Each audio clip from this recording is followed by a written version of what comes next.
ગઈકાલે સાંજે પૂર્વ કચ્છ જિલ્લાની એસઓજી જે ટીમ છે એ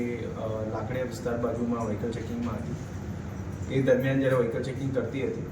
ત્યારે એક ગાડી જે છે એમને શંકાસ્પદ લાગી અને જેમાં ચેક કરતા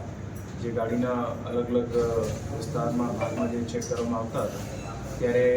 જે બોનેટ હતું, બોનેટના જે ફિલ્ટરના જગ્યા ઉપર જે છે એક શંકાસ્પદ પદાર્થ મળે અને આ પદાર્થની પછી જ્યારે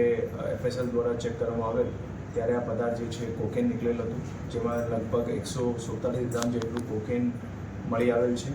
જેમની આંતરરાષ્ટ્રીય માર્કેટમાં જે કિંમત છે 1,47 લાખ જેટલી છે। અને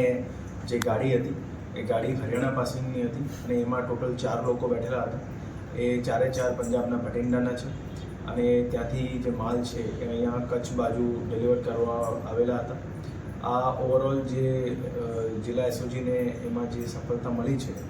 એમાં અત્યારે 4 લોકોને અટક કરવામાં આવેલા છે અને એક આરોપી જે છે એમાં વોન્ટેડ છે, જે ત્યાંથી ડિલિવરી એ લોકોને આપી હતી એમની પણ તપાસ જે છે પોલીસ દ્વારા અત્યારે ચાલુ છે।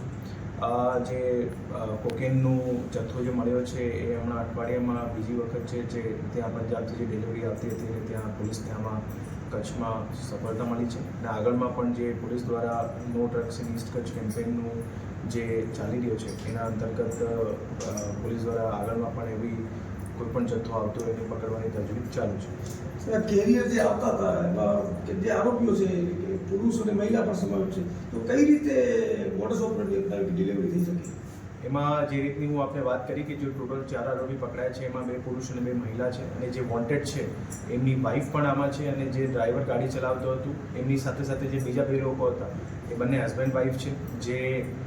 જે વોન્ટેડ છે એમના સાળા અને સાળી છે, એટલે આખું એ લોકોનો ઓલરેડી ફેમિલી રિલેશન પણ છે અને બધા ઘણા ટાઈમથી પરિચિત હતા એ રીતનું લાગે છે,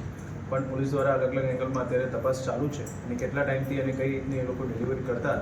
એની પણ પોલીસ દ્વારા તપાસ કરવામાં આવી રહી છે। પ્રાથમિક વિગતોમાં આવ્યું છે અત્યારથી પહેલાં કેટલી ડિલિવરી આપી છે તો એવું કંઈ કચ્છમાંથી કંઈ મળી શકે? એમની હવે રિમાન્ડ લેવામાં આવશે અને રિમાન્ડ દરમિયાન જે કોઈ વસ્તુ નીકળશે એ આપને જાણ કરવામાં આવશે।